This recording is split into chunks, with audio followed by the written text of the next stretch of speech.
الف لام میم اللہم ارزقنی علما نافعا واسعا عمیقا اللہم ارزقنی رزقا واسعا حلالا طیبا مبارکا من عندک اللہم ارزقنی حیات سعادت وموت شہادت اعوذ باللہ السمیع العلیم من الشیطان الرجیم بسم اللہ الرحمن الرحیم یا ایہا الذین آمنوا اجتنبوا کثیرا من الظن ان بعض الظن اثم ولا تجسسوا ولا یغتب بعضکم بعضا ایحب احدکم ان یاکل لحم اخیہ میتا فکرہتموہ واتقوا اللہ ان اللہ تواب الرحیم صدق اللہ مولانا العظیم۔ یہ آیہ کریمہ جب اب میں نے پڑھی ہے، کیا اب اس کے معنی پورے واضح ہونے شروع ہو گئے تھے؟ اگر جواب ہاں میں ہے تو ہم الحمدللہ کامیابی سے جا رہے ہیں۔ اب اس کے مفاہیم کے حوالے سے چند باتیں میں آپ کے سامنے عرض کرتا ہوں۔ یا ایھا الذین آمنوا اجتنبوا کثیرا من الظن ان بعض الظن اثم، کہ زیادہ گمان نہ کرو، کہ زیادہ گمان کرنے سے پرہیز کرو کہ بعض گمان گناہ ہوتے۔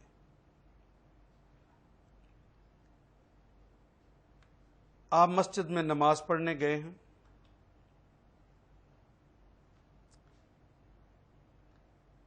باہر نکلے، ایک صاحب کو دیکھا کہ وہ آپ کی جوتی پہن رہا ہے۔ پہلا خیال ذہن میں یہ آیا کہ صاحب کی جوتی میری جوتی جیسی ہے، ان سے غلطی ہوگی، وہ میری جوتی پہننے لگے ہیں۔ یہ گمان اپنے بھائی کے بارے میں ایک اچھا گمان ہے، ایسا ہی گمان کرنا چاہیے، یہ بھلا گمان ہے۔ لیکن ایک گمان یہ ہے کہ چور ہے، میری جوتی پہننے لگا ہے، یہ گمان برا ہے، اسلام نے اس سے منع کیا ہے، اسے بدگمانی قرار دیا ہے۔ اپنے بھائی کے بارے میں بدگمانی کرنا اسلام نے اسے سختی سے منع کر دیا۔ اجتنبو، اجتناب برتو، کثیرا من الظن، وہ اجتناب بھی بہت زیادہ برتو اس بدگمانی سے۔ ان بعض الظن اثم، اب یہ کہا سارے گمان تو گناہ نہیں ہے، یہ جس کا میں نے تذکرہ کیا یہ گناہ نہیں ہے۔ کبھی تو ایسا ہوتا ہے کہ گمان کرنا ضروری ہو جاتا ہے، اور کبھی گمان کرنا اچھا ہوتا ہے، اور کبھی گمان کرنا بہت ہی برا ہوتا ہے۔ آئیے عملی زندگی کے اندر ہم اس کو دیکھتے ہیں، کہاں کہاں وہ گمان کر لینا چاہیے اور کہاں کہاں وہ گمان کرنے کی اللہ نے ممانعت کر دی۔ یہ مثال جو ہم نے پہلی آیہ کریمہ کے اندر پڑھی کہ وہ خاتون جس نے اپنے بیٹے کو بڑے پیار سے چاہا، وہ بہنوں نے جنہیں بڑے پیار کے ساتھ اس کی شادی کی اور وہ دلہن کو لے کر گھر آ گئیں، مذاق اڑانے، پھپتیاں کسنے، تانے دینے اور الٹا نام دھر دھر کے وہ جو اندر آپس میں رفق پیدا کر لی، وہ دوریاں پیدا کر لی، محبت کو ختم کر دیا، نفرتوں کو جنم دے دیا، وہ گھر جو جنت نظیر ہونا تھا اسے جب جہنم کدہ بنا لیا، تو اس کا اگلا مرحلہ یہ ہوتا ہے کہ بدگمانیاں دل میں زیادہ جنم لے لیتی ہیں اور وہی گھر آگ کے اندر اور جلنے لگتا ہے، اس کے علاوہ اور روشن ہو جاتے ہیں۔ اور آپ نے دیکھا کہ میں اسی مثال کو آگے بڑھا رہا ہوں کہ وہ نوجوان شادی کے بعد فرض کیجئے باہر چلا گیا،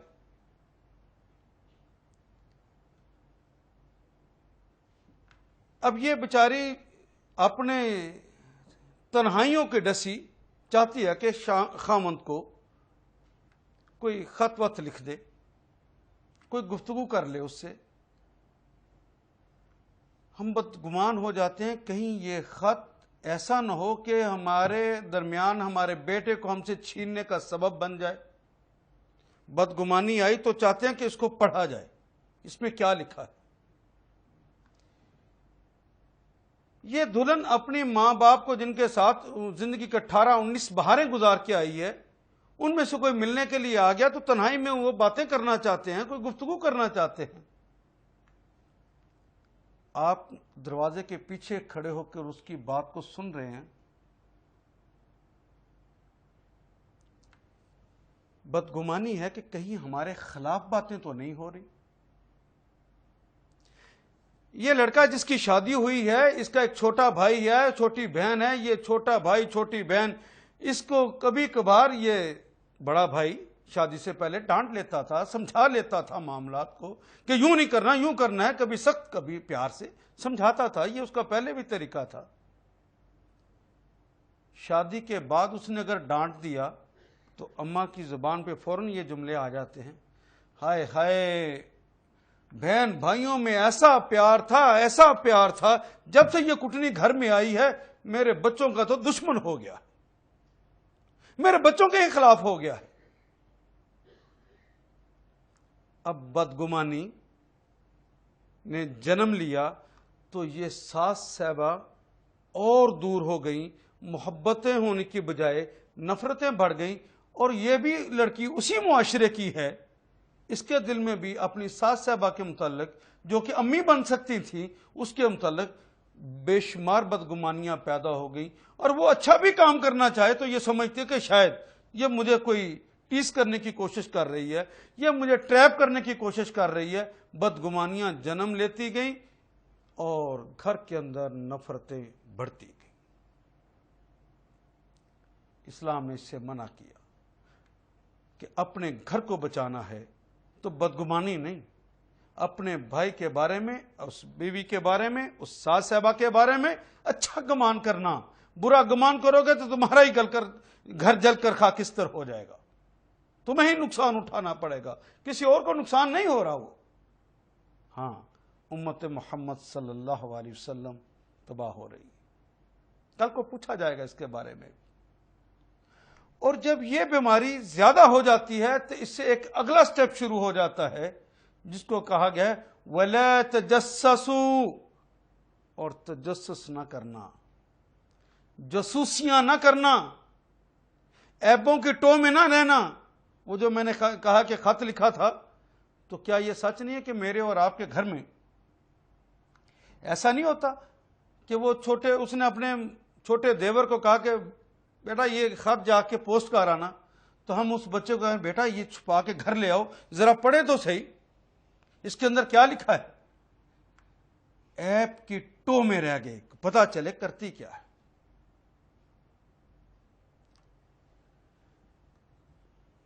وہ جو دروازے کے پیچھے کھڑے ہو کر ہم نے سوچا ہے یہ کیا حرکت کی ہے، ایپ کو تلاش کرنے کی کوشش کی ہے۔ بدگمانی نے تجسس کا رستہ دے دیا۔ ارے بہن پتہ نہیں، کل ان کے گھر سرخ گاڑی آئی تھی، آج سفید گاڑی آئی، پتہ نہیں ان کے گھر کون آتا جاتا ہے۔ کوئی قسمت کی ماری بیچاری سروس کرنے لگ جائے تو ہم اپنے بچوں کو پیٹرول دے کے اپنے پیسوں سے موٹر سائیکل پر بھیج رہے ہیں۔ پتہ کرو یہ کیا ہے، اس کی تحقیق تو کرو، پتہ تو چلے۔ اور جب اس کی تحقیق کر لیتے ہیں اور پتہ چل جاتا ہے کہ اس کے اندر فلاں برائی پائی جاتی ہے، پھر باغ باغ ہوتے ہیں، خوش ہوتے ہیں، لو اب پتہ چلا، یہ بڑا معزز بنتا تھا معاشرے میں، بڑا گھر بنا لیا تھا، اب پتہ چلا 2 نمبر کاروبار کرتا، اب اس کی صحیح اصلیت کا پتہ چلا۔ تو لوگوں کے سامنے اس کو بیان کر کے ہم اس کو ذلیل کر دیں گے، بڑا معزز بنا ہے، اس کو رسوا کر دیں گے۔ دوسرے کی رسوائی کا بندوبست کرنے کے لیے ہم یہ سارا تجسس کرتے ہیں، حالانکہ تجسس تو ایک اچھی چیز تھی۔ تجسس اور جستجو یہ تو نیکی کے لیے کی جانی چاہیے تھی، یہ تحقیق کا کام تو نئی چیزوں کو ایجاد کرنے کے لیے کرنا تھا، یہ تو محمد رسول اللہ کی امت کا وتیرہ تھا، نئی نئی چیزوں کو ایجاد کرتے تھے، یہ تو مبارک کام تھا، لیکن ہم نے برائیوں کی تلاش کے اندر اس کو لگا دیا، اس پاکیزہ جذبے کو، اس تجسس سے پھر اللہ نے منع فرما دیا کہ دیکھنا اب نہ کرنا۔ یہ کرتا کیا ہے؟ حضرت سید ابو الاعلیٰ مودودی علیہ رحمہ نے اتنی خوبصورت اور بلیغ مثال دی ہے ان لوگوں کے بارے میں۔ آپ نے دیکھا گرمیوں کے اندر کوہنی پر اگر کوئی پھوڑا پھنسی ہو جائے اور یہ کف یہاں سے بند بھی ہو، بٹن بند بھی ہو، تو گندی مکھی یہاں سے رستہ بناتے ہوئے اس جگہ پہ پہنچ جاتی جہاں پہ وہ گندگی ہوتی ہے، جہاں وہ پھوڑا پھنسی ہوتا ہے۔ سید مودودی علیہ رحمہ فرماتے ہیں کہ یہ تجسس کرنے والا اس گندی مکھی جیسا ہے، رستہ نہ بھی ہو تو تلاش کر کے، جستجو کر کے وہاں تک پہنچ جاتا ہے۔ اور گندی مکھی پھر کرتی کیا ہے؟ جس جگہ پر وہ گندگی ہوتی ہے وہاں سے گندگی کو اٹھاتی ہے اور کسی اچھے کھانے پر، کسی پاکیزہ جگہ پہ جا کے بیٹھتی ہے اور یہ جراثیم وہاں چھوڑ آتی۔ یہ گندی مکھیاں معاشرے کی جو لوگوں کے عیب تلاش کرتی پھرتی ہیں، اپنے ہی بھائیوں کے عیب تلاش کرتی پھرتی ہیں، تو یہ کم ظرف ہوتی ہیں، پیٹ کی ہلکی ہوتی ہیں، اپنے پاس کوئی بات رکھ نہیں پاتی، پھر دوسروں کو بتانے لگ جاتی ہیں کہ سنا یہ بڑا معزز بنتا تھا، یہ بڑی معزز بنتی تھی، اصل میں معاملہ یہ ہے، مجھے تو سارا ہی پتا چل گیا ہے، میرے بیٹے نے تحقیق کی ہے، میں نے خود پتا کیا ہے، وہ میں نے تو کاغذات نکلوا لیے ہیں، سارا کام جعلی ہے ان کا۔ یہ ہم آپس میں باتیں کر کے لوگوں کو بتا کے یہ جراثیم گندے دوسری جگہوں پر چھوڑ آتے۔ اسی کو کہا گیا ہے کہ جب یہ برائی ہوتی ہے پھر اس کو دوسری جگہ جا کے بیان کرنا، اس کو اصطلاحاً اسلام نے غیبت کہا ہے۔ وَلَا يَغْتَبْ بَعْضُكُمْ بَعْضًا، تم ایک دوسرے کی غیبت نہ کرنا، آپس میں ایک دوسرے کی غیبت نہ کرنا۔ اور لوگوں کو یہ سمجھایا جائے تو کہتے ہیں جناب وہ ہم نے ایسی تھوڑا کہہ دیا اپنے پاس سے، خدا کی قسم اس میں یہ بات پائی جاتی ہے، ہم نے تحقیق کی ہے۔ ہاں، گندی مکھی نے یہ تحقیق یقیناً کی ہے، اور وہ بات ممکن ہے ٹھیک ہو، ٹھیک ہے تو تبھی تو غیبت ہے۔ محمد رسول اللہ صلی اللہ علیہ وسلم سے ایک دفعہ کسی نے پوچھا بھی، یا رسول اللہ یہ بات جو ہم جا کے کسی کو بتاتے ہیں ہمارے بھائی میں وہ واقعی پائی جاتی ہو تو تب بھی غیبت؟ کہا ہاں تبھی تو غیبت ہے، اگر نہیں پائی جاتی تھی پھر تم نے بتایا پھر تو بہتان ہے، اور بہتان کی تو دنیا کے اندر بھی سزا اللہ نے رکھی، اس کے لیے تو کوڑے مارے جائیں گے، بہتان تو نہیں لگایا جا سکتا۔ یہ سزا جس کی دنیا میں سزا نہیں رکھی، یہ عمل جسے غیبت کہتے، اس کی سزا تو میں نے بتایا تھا وہ آخرت میں اللہ نے رکھی ہے۔ پچھلے لیکچر کے اندر میں نے اس کے تفصیل سے گفتگو کی تھی، اس کی سخت سزا ہے اور وہ آخرت میں ملنے والی ہے۔ یہ جو بھائی کے اندر برائی پائی جاتی ہو وہ کسی کی اس کی غیر موجودگی میں دوسروں کو بتائی گئی، اس کا نام غیبت ہے، اور اگر وہ بات اس کے اندر پائی نہیں جاتی تھی پھر اس کے متعلق بات کہہ دی ہے غلط، جو سنے تو اسے برا لگے تو یہ بہتان ہے۔ اور اگر کسی نے دو بھائیوں کو آپس میں لڑانے کے لیے یہ حرکت کی ہے تو اس کو عربی میں نمیمہ اور اردو میں چغلی کہتے ہیں۔ یہ تیسری ایک اور چیز ہے، یہ تینوں شیپیں، یہ تینوں طریقے اسلام نے حرام کر دی، اس کی قطعی اجازت نہیں دی۔ نہ بہتان لگایا جا سکتا ہے، نہ غیبت کی جا سکتی ہے، اور نہ ہی مسلمان ہوتے ہوئے کسی کی چغلی کھائی جا سکتی ہے کہ دو بھائیوں کو آپس میں لڑا دیا جائے۔ اور اس بات کو تو اللہ نے اتنا برا کہا ہے، اس کی تشبیہ جو دی ہے، ذرا اگلا جملہ تو پڑھیے کتنی خطرناک ہے۔ اَيَحِبُّ أَحَدُكُمْ أَن يَأْكُلَ لَحْمَ أَخِيهِ مَيْتًا، یہ جو غیبت کرتے ہو بالکل اسی طرح جس طرح تم مردہ بھائی کا گوشت کھاتے، اس کی تو قطعی اجازت نہیں تھی۔ یہ کیا حرکت کر بیٹھے ہو؟ مردہ بھائی کا گوشت۔ آپ نے دیکھا کہ اگر بھائی فوت ہو جائے تو جنازہ لے کر جاتے ہوئے جنازہ ذرا تیز چلے، وہ لاش ہلنے لگے، حالانکہ وہ تو مردہ، اسے کیا تکلیف ہو رہی ہوگی، ہم یہ بھی نہیں برداشت کرتے کہ اس کا عدم احترام ہو رہا۔ نہیں میرے بھائی کو آرام سے رکھنا۔ جس کا اتنا احترام ہے مرے ہوئے کا، وہ زندہ کا کیا احترام نہیں کرنا؟ جس کا احترام اللہ نے واجب قرار دے دیا تھا، اس کی رسوائیوں کا سامان کر رہے ہو، غیبتیں کر کے، لوگوں کے سامنے اس کی برائیاں بیان کر کے۔ اور میں نے تو عرض کیا نا، اس کو اللہ نے مردہ بھائی کا گوشت کھانے سے تشبیہ دی۔ کوئی بندہ اپنے مردہ بھائی کا گوشت کھانے کو تیار نہیں ہے، تو پھر یہ کیسے کھانے کو تیار ہوگی؟ اور کہتے ہیں کہ مردے کے گوشت میں بڑا مزہ ہوتا ہے، اس لیے جس کو ایک دفعہ چسکا لگ جائے وہ آدم خور چھوڑ نہیں سکتا انسانی گوشت کو بعین ہی۔ غیبت کا جس کو چسکا لگ گیا، میں نے دیکھا چھوڑ وہ بھی نہیں سکا۔ یہ آخرت کا خوف ہے جو اسے چھڑاتا ہے، اسے اپنے آخرت کو سامنے رکھنا ہے۔ اگر آخرت کا خوف نہ ہو تو اندر کا غرور اور تکبر، اپنی نیکی کا زوم اسے اس قابل ہی نہیں چھوڑتا کہ سوچے سمجھے ہاں آخرت کے اندر وہ آگ جو دل تک پہنچ جانی ہے، یہ ممکن ہے اسے چھڑا لے۔ اگر یہ مستحضر رہ گئی، اگر یہ دماغ میں رہ گئی، کل مجھے اس آگ کا ایندھن بنا دیا جائے گا۔ کیا تجسس کرنا ہی نہیں چاہیے؟ کیا گمان کرنا ہی نہیں چاہیے؟ کیا غیبت کرنی ہی نہیں چاہیے؟ کیا مطلقاً منع کر دی گئی ہے؟ نہیں جی، استثناء اپنی جگہ پر سارے موجود۔ آپ کا بیٹا، آپ کی بیٹی، میری ساری گفتگو چونکہ معاشرے کے حوالے سے ہے، یہ معاشرے کو ٹھیک کرنے کے لیے آیات نازل ہوئی ہیں، تو میں اسی حوالے سے گفتگو کر رہا ہوں۔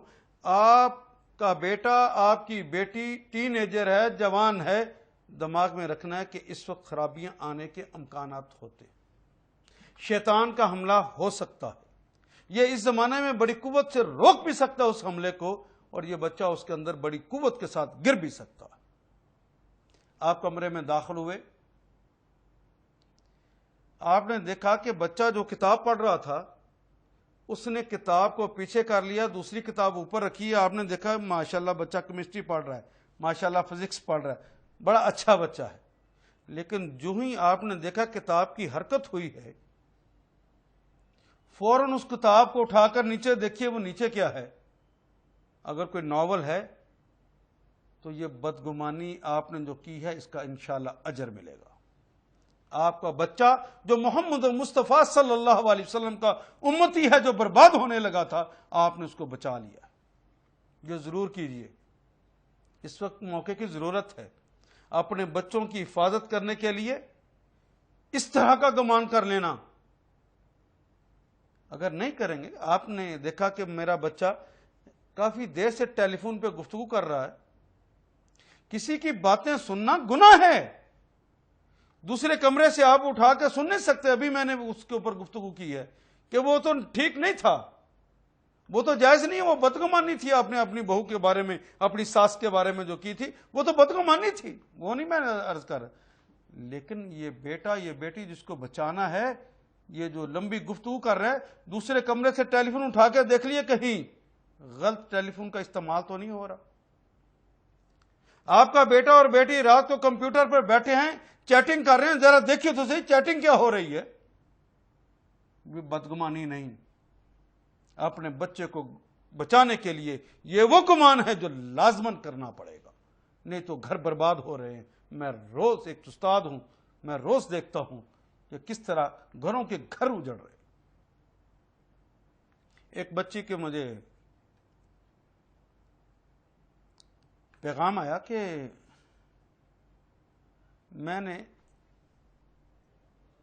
چیٹنگ کی، چیٹنگ کے دوران ایک لڑکے سے میری ملاقات ہو گئی، اس سے گفتگو کرتی رہی چیٹنگ کے دوران، اور اس نے مجھے کہا کہ باہر آ کر مجھے ملو، اور میری امی اور ابو ناراض ہوتے ہیں، کہتے ہیں نہیں ملنا۔ یہ اس کی مجھے ای میل آئی اور مجھے پوچھا کہ آپ قرآن کا کام کرتے ہیں، مجھے قرآن و سنت کی روح سے بتائیے کہ مجھے کیا کرنا چاہیے۔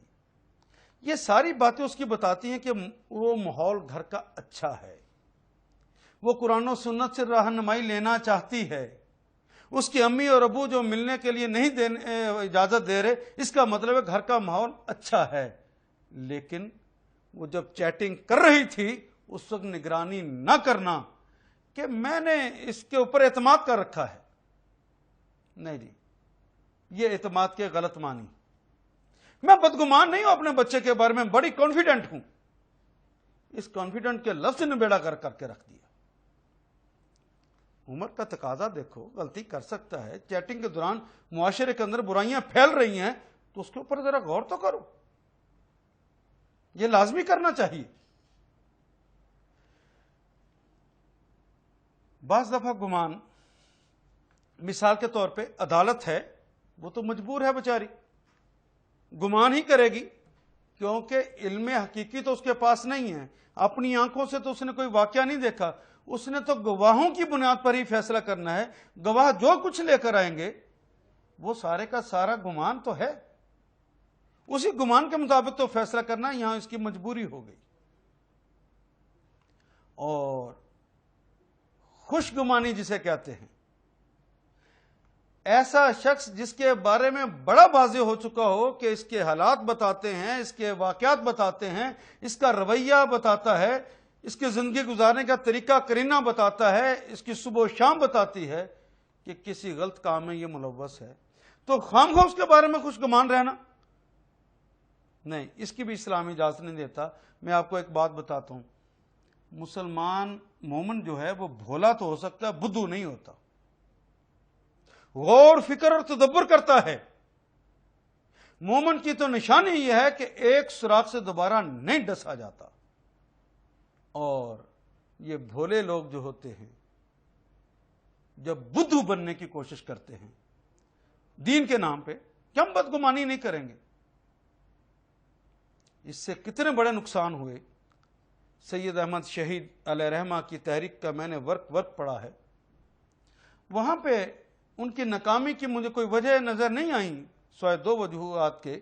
ایک وجہ جو مجھے نظر آئی، جو بڑی وجہ بن گئی، وہ یہ تھی کہ اگر لوگ آ کر بتاتے بھی کہ سید بادشاہ فلاں شخص کے سکھوں کے ساتھ روابط ہیں، فلاں کے انگریزوں کے ساتھ روابط ہیں، تو وہ کہتے ہیں نہیں بھائی، اپنے بھائی کے بارے میں بدگمان نہیں ہونا چاہیے. تو وہ اس کی بات پہ یقین نہ کرتے، حتیٰ کہ وہ جاسوس اپنا کام کر دکھاتا، اور تحریک اس طرح ناکام ہو گئی. مومن کے بارے میں یہ ویجیلنٹ رہتا ہے. خوش گمانی میں صرف دھوکہ نہیں کھا جاتا.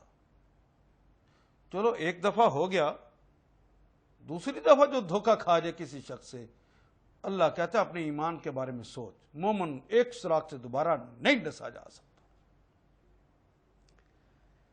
اور یہ جو میں نے تجسس کے بارے میں بھی کہا، لوگوں اس کے بارے میں بھی ذرا غور رکھنا. یہ گندی مکھیاں معاشرے کے اندر گند پھیلا دیتی ہیں، برائیاں پھیلا دیتی ہیں. محمد رسول اللہ صلی اللہ علیہ وسلم نے ارشاد فرمایا کہ لوگوں کی برائی پر پردہ ڈال دو اگر تم چاہتے ہو کہ اللہ تمہاری برائیوں پہ پردہ ڈال دے. اچھا خدا لگتی کہیے، اگر آپ نے تجسس کر کے اس کی برائی کو اچھال دیا، برائی کو لوگوں تک لے گئے، اسے بدنام کر دیا، لوگوں کے سامنے ذلیل اور رسوا کر دیا، میکسیمم کتنے لوگوں کے سامنے آپ کر لیں گے؟ کروڑ، 2 کروڑ، 10 کروڑ لوگوں کے سامنے کر لیں گے. اللہ کے رسول نے فرمایا ہے کہ تم آج کسی کے عیب پہ پردہ ڈال دو، کل قیامت کے روز اللہ تمہارے عیب پہ پردہ ڈال دے گا. حشر کے میدان میں کیا 2، 4، 10، 50 کروڑ لوگ ہوں گے؟ وہ تو حضرت آدم سے لے کر قیامت تک آنے والے تمام افراد وہاں پہ موجود ہوں گے. اگر ان کے سامنے پردہ اٹھا دیا گیا، اللہ وہاں پہ رسوا کر دیا، تو رسوائیاں کس قدر بڑھ جائیں گی. کیا میری اور آپ کی خواہش نہیں کہ اللہ اس دن ہمارے عیبوں پہ پردہ ڈال دے؟ تو آج پھر تجسس کرنے کی بجائے، ان کے عیبوں کو اٹھانے کی بجائے، تلاش کر کے لوگوں کو تک پہنچانے کی بجائے، انہیں ذلیل اور رسوا کرنے کی بجائے، اگر آج ان کے عیب پہ پردہ ڈال کے ان کی اصلاح کر لیں گے، کل اللہ ہمارے عیب پہ پردہ ڈال دے گا جہاں پہ اتنی مخلوق ہوگی. لیکن میں تو کہتا ہوں وہاں مخلوق اتنی کے سامنے پردہ اٹھا دینا عیب سے، وہاں تو شرم کے مارے انسان مر جائے گا لیکن مرے گا بھی نہیں. وہاں صرف لوگ تو نہیں، وہاں تو محمد رسول اللہ بھی ہوں گے. اور لوگوں، محمد رسول اللہ کے سامنے میرے عیبوں سے پردہ اٹھا دیا گیا کہ یہ خاور بٹ اتنے کالے منہ والا انسان تھا، اس کی یہ حرکات تھیں. تو میرا کیا بنے گا کہ رسول اللہ کے سامنے مجھے ذلیل کر دیا جائے گا؟ اور خدا نہ خواستہ اگر اس جرم کے اندر اللہ نے میرا وہاں پردہ چاک کرنا چاہا اور میرا پردہ چاک کر دیا، وہاں انبیاء اور رسول بھی تو موجود ہوں گے. ان میں سے کسی ایک نبی یا رسول نے کہہ دیا کہ محمد یہ تیرا امتی ہے اتنا گندا خاور بٹ جو یہ حرکتیں کرتا رہا ہے. میری وجہ سے کہیں میرے رسول کی گردن نہ جھک جائے وہاں پر. لوگوں اس کو سوچتے ہوئے لوگوں کے عیبوں پہ آج پردہ ڈال دو، کل اللہ تمہارے عیبوں پہ پردہ ڈال دے گا. اور سرکار نے ارشاد فرمایا، جو لوگ دوسروں کے عیبوں کو اچھالنے کی کوشش کرتے ہیں اور ان کو رسوا کرنے کے لیے کوششیں کرتے ہیں، اللہ ان کو ان کے گھر میں ذلیل کر دیتا ہے، ان کو گھر کے اندر رسوا کر دیتا ہے. آپ نے محسوس نہیں کیا؟ کبھی کبھار آپ نے کوئی جرم نہیں کیا ہوتا، ایک تہمت آ کے لگ جاتی ہے. کبھی غور کرنا، کبھی تم نے کسی کو رسوا کرنے کی کوشش کی تھی، آج اس کا بدلہ ہوا ہے. دنیا میں بھی رسوائیاں ہو جاتی ہیں، آخرت کی رسوائیاں بھی لازم ہو جائیں گی.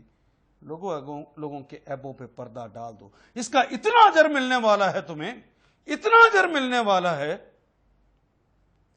کہ محمد رسول اللہ فرماتے ہیں کہ اگر کسی نے کسی کے عیب پہ پردہ ڈال دیا جاننے کے باوجود، اس کو اتنا اجر ملے گا جتنا زندہ گاڑی جانے والی بچی کو کسی نے بچا لیا ہو. اتنا اجر ملنا ہے. لوگوں کسی کے پتہ بھی چل جائے کہ فلاں کے اندر یہ عیب ہے، اس کی اصلاح تو کی جا سکتی ہے، لیکن اس کے لیے کوشش کی جا سکتی ہے. کسی کو بتا کر، اس کو اچھال کر، اس کو ذلیل اور رسوا کر کے اگر کام کرنے کی کوشش کی تو اس سے معاشرے میں برائی پھیل جاتی ہے. اسلامک جرنلزم کے اندر بھی اس اسلامی صحافت کا یہ ایک اصول یہاں پر بنایا گیا ہے، کسی شخص کو بھی اس بات کی اجازت نہیں ہے کہ برائی کو دیکھے اور اس کا اسکینڈل بنا دے. مختارہ مائی کیس، شازیہ کیس، فلانا کیس، اور خدا نہ خاصا کہیں پر کوئی ریپ ہو جائے، کوئی ایسا مسئلہ ہو جائے تو اتنی تفصیل سے لکھتے ہیں کہ نوجوان اس کو 2 3 دفعہ مزے لے کے پڑھتے. جب کسی معاشرے کے اندر برائی کو عام کیا جاتا ہے تو برائی پھیلتی ہے، اور جب نیکی کو عام کیا جاتا ہے تو نیکی پھیلتی ہے. جب اسکینڈلز کیے جاتے ہیں عام کہ ڈکیتی کا اس طریقے سے ڈکیتی ہوئی، تو لوگ فراڈ کرنے کے نئے طریقے متعارف ہوتے ہیں، اس طرح زنا کرنے کے نئے طریقے ایجاد ہوتے ہیں، اور فراڈ کرنے کے اور برائیوں کے پھیلانے کے نئے طریقے لوگوں کے سامنے آتے ہیں جو ابھی چھپے ہوئے تھے. لوگوں کو جن کا پتہ بھی نہیں تھا، آپ نے ان کو اچھال دیا اور اس سے برائیاں پھیلی ہیں. اسلامی صحافت کا کام کرنے والوں سے بھی میری درخواست ہے کہ برائی کو دیکھیں، سکینڈل نہ بنائیں. ہاں، اس بات کی خبر آنی چاہیے کہ جب کوئی آدمی جرم کرے اور جرم کی سزا اسے مل جائے، وہ کافر کردار تک پہنچ جائے، تو ایک اللہ کے دشمن نے ایسا کیا اور اللہ نے اس کے گرفت کرا کے اس کو سزا دے دی تاکہ لوگوں کے لیے عبرت کا نشان بنے. اس کے مرچ مسالے لگا کر اس کے مزے کی باتیں اور وارداتیں لوگوں کو مت سنائیے. اس کی اسلام نے اجازت نہیں دے رکھی. وہ صحافت ہو، وہ میرا گھر کا مسئلہ ہو، وہ منڈی اور بازار کا معاملہ ہو، ہم ایسے مزے لے کے اگلے کی برائیاں سناتے ہیں کہ جناب اس نے 2 نمبر کا کاروبار کیا، پتہ ہی نہیں چلنے دیا، ایسی ملاوٹ کی محکمے والے نہیں جان سکے. اور جناب وہ کام کرتا ہے فلاں سے تو پہلے مل لیتا ہے، اس کو اتنا پیسہ تو پہلے چلا جاتا ہے. پھر آئندہ برائیاں کرنے والے لوگ انہی رستوں کو اختیار کرتے ہیں اور پھر برائیاں پھیلنا شروع ہو جاتی ہیں. میرے اللہ نے اس تجسس سے اور برائیوں کو پھیلانے سے اور لوگوں تک لے کر جانے سے منع کر دیا. ہم نے اس کے برعکس پوری زندگی کھپا دی اور میرا معاشرہ ظلم اور زیادتی سے بھر گیا. میرا معاشرہ فساد سے بھر گیا، میرا معاشرہ تباہی کے دھانے پر پہنچ گیا. لوگوں کب واپس پلٹو گے؟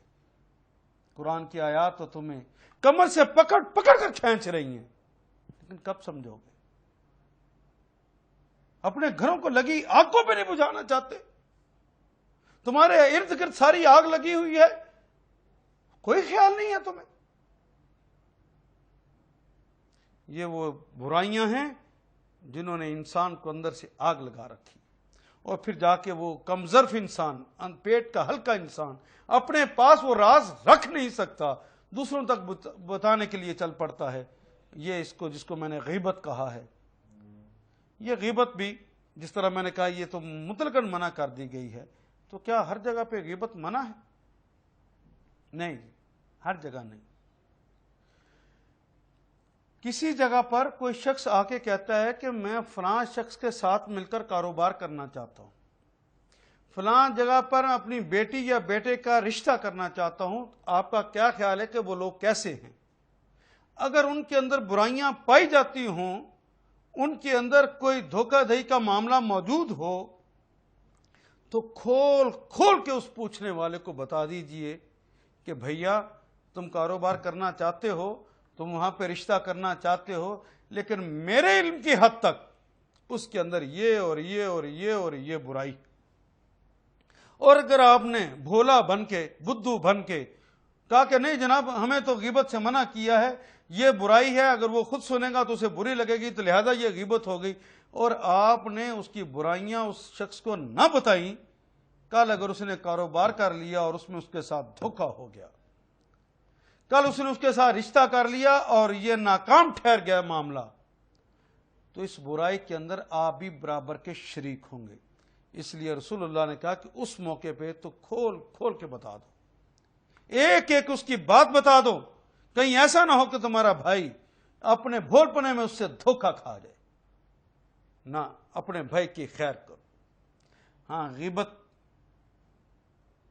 جسے برائی کہتے ہیں اس بنیاد پر بھی کی جا سکتی ہے، پوری طرح کھول کے بیان کی جا سکتی ہے. اگر آپ کو پتا ہو کہ آپ مظلوم ہیں، وہ ظالم ہے، ظالم کے متعلق پوری رودات من و ان سچائی کے ساتھ ایسے شخص کو پہنچائی جا سکتی ہے، ایسے شخص کو بتائی جا سکتی ہے جو ظلم کو ختم کر کے انصاف اور عدل کو قائم کرنے کی صلاحیت رکھتا ہو.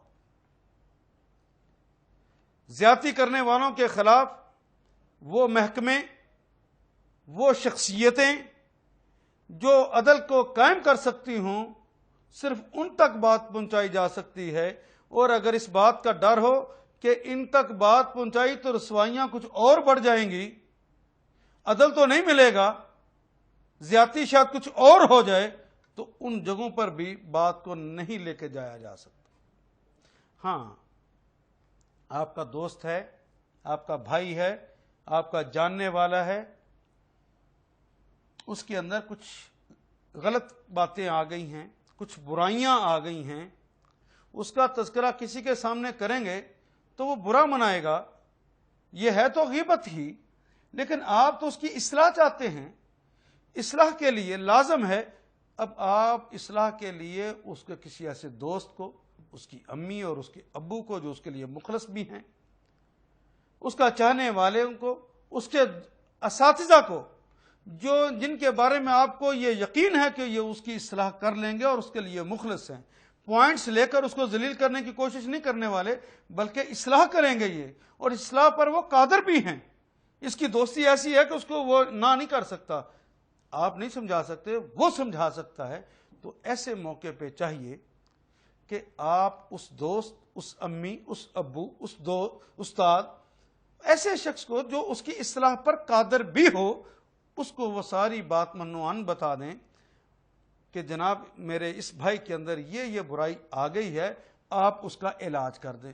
وہ علاج اس کا کر دیں گے تو اس کے اندر انشاءاللہ پورے کا پورا اجر آپ کو بھی ملے گا، اور نہ بتایا تو اگر برائی کے اندر آگے بڑھتا رہا تو اس کے اندر بھی آپ برابر کے شریک رہیں گے. خاموشی نہیں ہونی چاہیے، یہاں تو بتانا پڑے گا. ہاں، اس میں احتیاط کی جو بات ہے وہ بھی بتا دوں. مومن مومن کا آئینہ ہوتا ہے، یہ رسول اللہ نے فرمایا ہے۔ اچھا جی یہ بتائیے، اگر میرے منہ پہ 4 داغ ہوں گے، میں آئینے کے سامنے جا کے کھڑا ہوں گا تو آئینہ یہ 4 داغ مجھے بتائے گا کہ کسی اور کو بتانے چلا جائے گا؟ مجھے ہی بتائے گا نا۔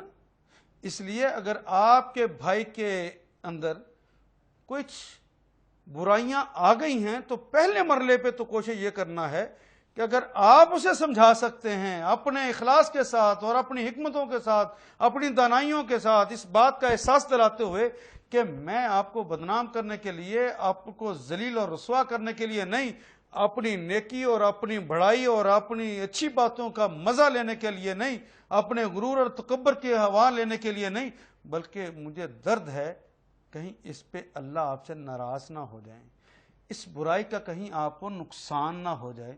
اس بنیاد پر اگر کسی کو سمجھاتے ہیں تو یقیناً میرے اللہ جل شانہ اس سے خوش ہوں گے۔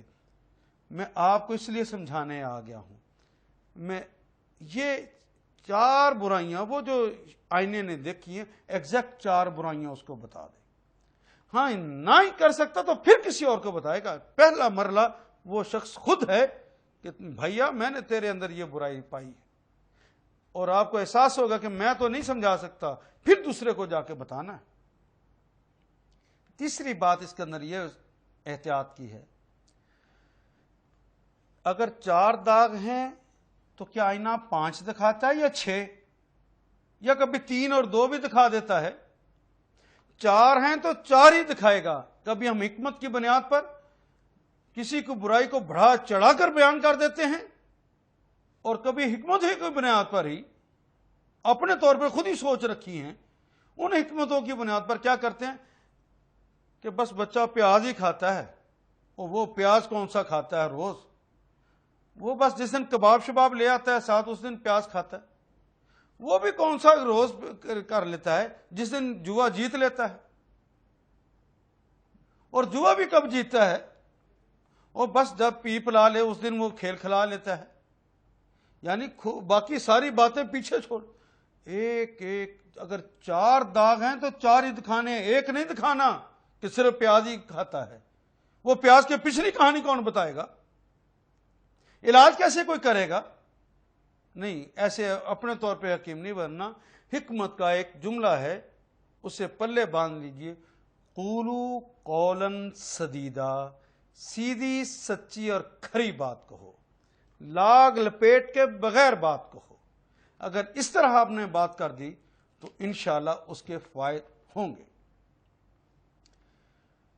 کوئی شخص، کوئی گروہ جس کے بارے میں آپ کو پتا ہے کہ اس کے اندر فلاں برائی پائی جاتی، اور آپ چاہتے ہیں کہ لوگ اس سے محفوظ رہ جائیں، اس کے بارے میں دوسروں کو کھول کھول کے بتا دینا، میں نے عرض کیا کہ وہ تو لازم ہے۔ مجھے اس بات کی وضاحت کے لیے ایک مثال آپ کے سامنے رکھنا ہے کہ محمد رسول اللہ صلی اللہ علیہ وسلم اپنے گھر میں تشریف فرما ہے، امی عائشہ پاس موجود ہیں، اتنے میں ایک صاحب ملنے کے لیے آ گئے۔ نبی اکرم صلی اللہ علیہ وسلم نے دیکھا کہ کون ہیں، تو پہلے امی عائشہ کو کہا کہ اس شخص کو ذرا اچھی طرح دیکھ لو۔ جب اچھی طرح دیکھا تو فرمایا بیس رجل من قبیلتہ، یہ اپنے قبیلے کا بدترین شخص ہے۔ اب دیکھیے اس سے بڑھ کر غیبت اور کیا ہو، یہ اپنے قبیلے کا بدترین شخص ہے۔ لیکن جب باہر گئے تو امی عائشہ دیکھ رہی تھی کہ اس بدترین شخص کے ساتھ آقا کیا برتاؤ کرتے ہیں۔ جب باہر گئے تو پہلے اسے مصافحہ کیا بڑے اچھے طریقے کے ساتھ، اور پھر اپنی چادر مبارک بچھائی، اس کے اوپر اسے بٹھا دیا،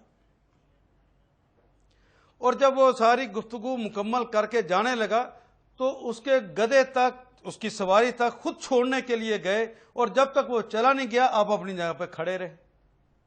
جب واپس آئے تو امی عائشہ نے کہا آقا آج بات سمجھ نہیں آئی، آپ فرما کر گئے تھے کہ بیس رجل من قبیلتہ، لیکن باہر جا کے میں نے دیکھا کہ آپ نے تو اس کے ساتھ اتنا احترام اور اتنا اکرام کیا ہے، مہمان نوازی کا حق ادا کر دیا ہے، اتنا عمدہ سلوک، کہاں عائشہ، کیا اس برے انسان کے لیے محمد اپنے اخلاق کریمہ کو چھوڑ دیں؟ یہ تو نہیں ہو سکتا. اس لیے میں تمہیں بتا گیا تھا کہیں میرے طریقے کو دیکھ کے تم یہ مت سمجھ لینا کہ محمد کا یہ دوست ہے اور کل کو وہ کہیں آ کر تمہیں نقصان نہ پہنچا دے. اس بات سے کہ تم یہ سمجھتی رہو کہ یہ محمد کا دوست ہے، تم اس پر اعتماد کر لو اور وہ تمہیں نقصان پہنچا دے. میں بتا گیا تھا قبیلے کا بدترین شخص. کسی کو کسی کے شر سے محفوظ رکھنے کے لیے اس کے بارے میں کھول کھول کے بیان کر دینا، یہ اللہ اس کے رسول کا حکم ہے. یہ غیبت نہیں، اس پر کوئی گناہ نہیں ہے، بلکہ یہاں پر نہ بتانا اور اس کے اوپر نقصان ہو گیا تو اس کے اوپر گناہ ہوگا. اسی طرح وہ مصنف، وہ اجتماعی امور کے ذمہ دار، وہ پولیٹیکل لیڈرز، وہ رائٹرز، وہ صحافی، وہ جو ہمارے ہاں عموماً الیکشنز لڑتے ہیں لوگ، جو اجتماعی امور کے ذمہ دار ہیں، جن کا ماضی بتاتا ہے، جن کے بارے میں رپورٹس موجود ہیں اور حقائق کی بنیاد پر موجود ہیں کہ انہوں نے یہ نقصان پہلے بھی امت کو دی ہے، یہ امت کے لیے مخلص نہیں ہے، ان کے بارے میں کھول کھول کے بتا دینا، یہ میں نہیں کہتا جائز ہے، فرض ہے. یہ تو فرض ہے، ورنہ یہ دھوکہ دہی کرنے والے لوگ، یہ سیاست کی زبان میں لوگوں کو الجھا دینے والے لوگ، آپ نے دیکھا نہیں کہ قرضے لے کر معاف کرواتے ہیں اور امت کو ٹیکسز کے حوالے کر دیتے ہیں. ایک چور وہ ہے، ایک ڈاکو وہ ہے جو گن پوائنٹ پہ لوٹتا ہے. یہ سفسٹیکیٹڈ چور تمہیں اس طرح لوٹتے ہیں. ان چوروں سے کون بچائے گا پھر؟ لوگ سمجھاتے ہیں نہیں جی ان کا احترام ہونا چاہیے، آخر کوئی چیز ہے. یہ کچھ بھی ہوں، بہرحال صحابہ اور تابعی اور تبع تابعی سے ان کا مقام بہت نیچے کا ہے. ان کا مقام بہت نیچے کا ہے. اور علم جرح و تعدیل کیا ہے؟ ان معززین کے بارے میں جانا جاتا ہے کس نے کبھی زندگی میں جھوٹ تو نہیں بولا، کبھی دھوکہ دہی تو نہیں کی، اسلام کے خلاف کوئی کام تو نہیں کیا، اسلامی مروت کے خلاف تو کوئی کام نہیں کیا ہوا. ان کے بارے میں جانا جاتا ہے کہیں ان کا حافظہ کمزور تو نہیں، یہ جو بات بتانے لگے ہیں اس کے اندر کوئی کمی تو نہیں رہ گئی، اپنے پاس سے تو نہیں کچھ ملا رہے. اس کی باقاعدہ تحقیقی اور ایک ایک شخص کے بارے میں ذرا کتابیں اٹھا کے دیکھیے اسماء الرجال کی، ایک ایک شخص کے بارے میں کھول کھول کے بتا دیا اس کے اندر یہ غلطی تھی، اس کے اندر یہ غلطی تھی، اس کے اندر یہ غلطی تھی، اس کے اندر یہ غلطی تھی. اس کی بات کو قبول نہیں کیا جائے کیونکہ اس نے ایسا کہا. اور کسی نے بالکل بھی ٹھیک کہا کہ قال رسول اللہ صلی اللہ علیہ وسلم. تحقیقی تو پتا چلا یہ تو جب رسول اللہ نے بات کی وہاں پہ موجود ہی نہیں تھا. حالانکہ اس شخص نے جھوٹ نہیں بولا، اس کے استاد نے سنی تھی، استاد نے ان کو بتایا تھا، لیکن اس نے چونکہ کلمہ ایسا اختیار کر لیا کہ قال رسول اللہ صلی اللہ علیہ وسلم، جس سے یوں لگتا ہے کہ اس نے ڈائریکٹ سنا ہے، تو اس کی بات کو قبول نہیں، اسے مرسل کہہ دیا گیا ہے، صحیح حدیث نہیں مانا گیا. اس لیے ایک ایک بات کی تحقیق کے لیے اگر اتنے اتنے بڑے لوگوں کے بارے میں یوں جرح تعدیل ہوئی ہے تو آج بھی جو اجتماعی امور کا ذمہ دار ہوگا اس کی جرح و تعدیل کی جائے گی. ایک ایک بات کے بارے میں پوچھا جائے گا اور اسے لوگوں کے بارے میں بتایا جائے گا کہ لوگوں اس کے اندر یہ اور یہ اور یہ برائی ہے، اس نے پچھلی دفعہ بھی یہ اور یہ وعدے کیے تھے، اس کے بعد اس نے یہ اور یہ رویے اپنائے ہیں، اس دفعہ پھر دھوکہ دینے کے لیے آیا ہے. یہ باتیں ضرور بتائیے تاکہ امت کو بچایا جا سکے. یہ ٹرین یونینزم ہے کہ ایک بھی اور دوسرا بھی کیموفلیج کرتے ہیں، ایک دوسرے کو بچانے کی کوشش کرتے ہیں. یہ طریقہ ٹھیک نہیں ہے. عوام کو بتا دیجئے کہ فلاں فلاں ہے اور فلاں ایسا اور ایسا اور ایسا ہے تاکہ امت دھوکہ نہ کھائے. یہاں ایک اور بات بھی عرض کروں، میرے اور آپ کے گھر کے اندر ایک بڑا فتنہ جنم لے رہا ہے. ٹی وی کا ڈرامہ لگا، اس ڈرامے کے کردار لڑکی ہے یا لڑکا ہے، اس کی ذات کو ڈسکس کرنا شروع کر دیتے ہیں اور اس کی خوبیوں کو بیان کرتے. گیمز لگی تو گیم کا فلاں ہیرو ہے، فلاں ہیرو ہے، فلاں ہیرو ہے، اس کے بارے میں تعریف کے وہ کلابیں منائے جاتے ہیں. گھر کے اندر چچا بھی لگا ہے، تایا بھی لگے ہیں، ماموں بھی لگے ہیں، ابو بھی لگے ہیں، دادا بھی لگے ہیں، ماں بھی لگی ہے، بہنیں بھی لگی ہوئی ہیں، سارے. اور ان کی برائیوں کو نہیں بتایا جاتا جب، تو وہ اچھائیوں کے نمونے بن جاتے ہیں، ہیرو بن جاتے ہیں. اور یہ بیچاری ٹین ایجر لڑکیاں اپنا نقد دل ہارتی ہیں. تو کوئی کسی کے متعلق، کوئی کسی کے متعلق. میں نے خود ایک پروگرام میں دیکھا کہ ہمارے بڑے معزز، بڑے نیک آدمی ہیں عمران خان صاحب، لیکن یہ محبت جب لوگوں کے گھروں سے اسے مل کر آتی ہے، بڑے اچھے آدمی ہیں، میں یہ نہیں ان کے بارے میں نہیں کہہ رہا، لیکن میں رویہ بتانا چاہتا ہوں کہ وہ لڑکیاں اچھل اچھل کے نعرے لگا رہی ہیں، وی وانٹ بھابی، وی وانٹ بھابی، اور میں دیکھ رہا ہوں کہ وہ عمران خان کے ساتھ اپنے جسم کو مس کر رہی ہیں. یہ کیا ہے سارا کچھ؟ بتا دو انہیں یہ کھلاڑی ہیں. کھیل کے میدان کی بات کیجیے، شخصیتیں وہاں کہاں ڈسکس کرنی شروع کرتی. نہیں، جہاں پہ کوئی برائی پیدا ہو سکتی ہو اس دروازے کو بند کر دیجیے. یہی میرے اللہ کہتے ہیں. اسی طرح یہ معاشرہ بچ سکتا ہے، اور یہ ساری آیات تو اس معاشرے کو بچانے کے لیے ہیں، میرے اور آپ کے گھر کو جنت نظیر بنانے کے لیے ہیں. آئیے ان آیات کو ایک دفعہ پھر پڑھتے ہیں. اعوذ باللہ السمیع العلیم من الشیطان الرجیم. اب یہ میں پڑھنے لگا ہوں تو اس کو جو میں نے باتیں کی اس کے پس منظر میں دیکھی. یا ایھا الذین آمنوا اجتنبوا کثیرا من الظن ان بعض الظن اسم ولا تجسسوا ولا یغتب بعضکم بعضا ایحب احدکم ان یاکل لحم اخیہ میتا فکرہتموہ واتقوا اللہ. اور یہ بات یاد رکھنا، جب تک تم تقوی کی روش کو نہیں اپناتے، یہ جو باتیں ابھی ہم نے پڑھی ہیں، مذاق اڑانا، پھپتیاں کسنا، الٹے نام دھرنا، یہ غیبتیں کرنا، تجسس کرنا، بدگمانیاں کرنا، اس سے تم بچ نہیں سکتے. واتقوا اللہ. اور تقوی ہے کیا؟ ہر کام کرنے سے پہلے اللہ اس کے رسول سے پوچھنا ہے کہ اللہ یہ کام کر لوں یا نہ کروں. وہ کہہ دیں کر لو تو کر لینا، وہ کہہ دیں نہ کرو تو رک جانا ہے. آپ اللہ سے پوچھیں میں مذاق اڑا لوں تو کیا جواب آئے گا؟ آپ پوچھیں میں الٹے نام دھر لوں، آپ کہ میں تانے ذرا دے لوں، بڑا جی چاہ رہا ہے ذرا آج غیبتیں کر لوں، اس کا تجسس کر کے پتہ تو چلاؤں کہ یہ اندر سے کیا ہے. دے گا اللہ اجازت؟ اور متقی ایسے شخص کو کہتے ہیں جو اللہ کے ڈر اور اللہ کی محبت کی وجہ سے یہ فیصلہ کر لیتا ہے میں کام وہ کروں گا جو میرے اللہ کہیں گے. میرا چیز لاکھ چاہتا ہو، دنیا کے رسم رواج لاکھ کہتے ہوں، گھر کے رسم رواج بے شک کہتے ہوں، دنیا کا فیشن اور طور طریقہ کہتے ہو ایسا کر لو، سارا چلن ہی ایسا ہے، سارے لوگ ہی ایسا کرتے ہیں، ہم بھی ایسا کر لیں. نہیں، میں تو تج کے رکھ دوں گا ہر ایک بات کو. میں تو وہ بات کروں گا جو میرے اللہ کہتے ہیں، میں تو وہ بات کروں گا جو میرے رسول کہتے ہیں. جس نے یہ رویہ اپنایا ہے اس نے تقوی کی روش کو اپنایا ہے. اس کے اندر اللہ کا ڈر ہے، اس کے اندر اللہ کی محبت ہے. واتقوا اللہ ان اللہ تواب الرحیم. اللہ بہت توبہ قبول کرنے والے ہیں اور رحم کرنے والے ہیں. لوگوں، یہ دو باتیں جو اللہ کی یہاں دو صفات بیان کی گئی ہیں، یہ آج میرے اور آپ کے لیے بیان کی گئی ہیں.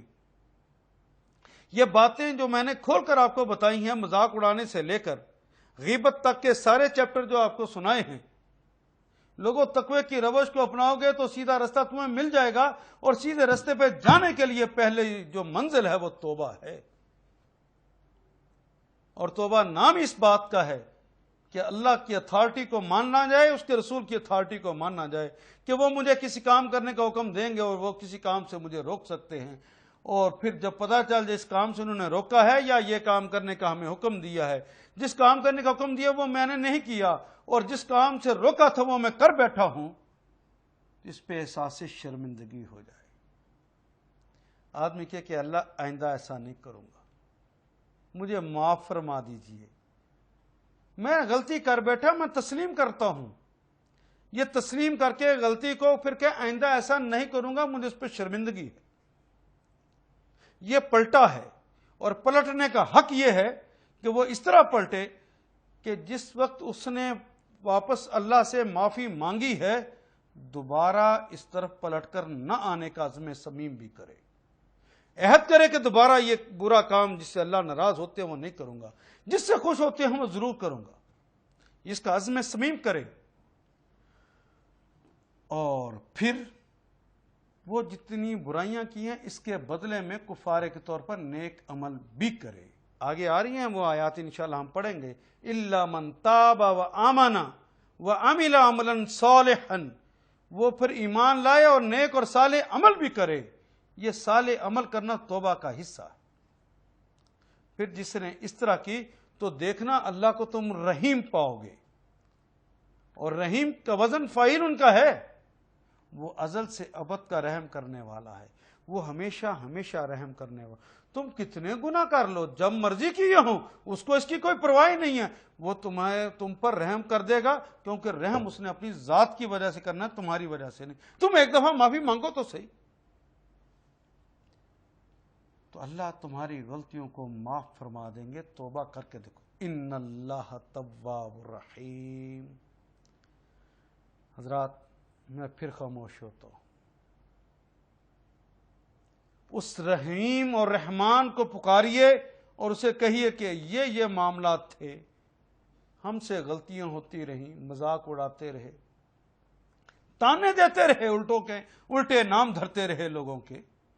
یا اللہ ہم بدگمانیاں اور بدزنیاں کرتے رہے، تجسس کرتے رہے، غیبتیں کرتے رہے.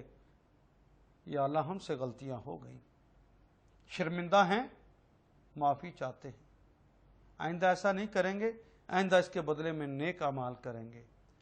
یہ میں خاموش ہوتا ہوں. اللہ سے یہ ایک ایک بات کو یاد کر کے عہد کر لیجیے. اور ہاں ایک بات یاد رہے، جس کی غیبت کی ہے، جس کو تکلیف دی ہے، اگر وہ زندہ ہے اس سے معافی مانگیے، کیونکہ آپ نے حقوق العباد میں حق ڈالا ہے.